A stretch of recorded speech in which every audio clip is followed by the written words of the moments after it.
ជំរាបសួរពុកម៉ែបងប្អូនហ្នឹងថ្ងៃនេះម៉ាស៊ីនបូមទឹកយើងប្រភេទ Mayaru យើងហ្នឹងហើយឥឡូវចូលស្តុកវិញហើយបងប្អូនមានប្រភេទ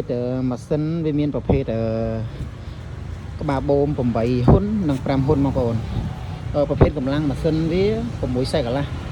ប្រភេទប្រើសាំងសុទ្ធបងប្អូន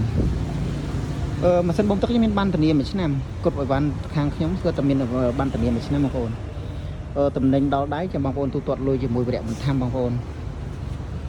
មានបានធានាមួយឆ្នាំទាំងអស់មានបានធានាមួយឆ្នាំឲ្យបានទៅដល់ចាំបងប្អូនទូទាត់លុយជាមួយវរៈបន្ថែមព្រីសេវាដឹកបងប្អូន25ខេត្តក្រុងនៅភ្នំពេញយើងដឹកដល់កន្លែងចាំទូទាត់លុយជាមួយអ្នកដឹកបើនៅខាង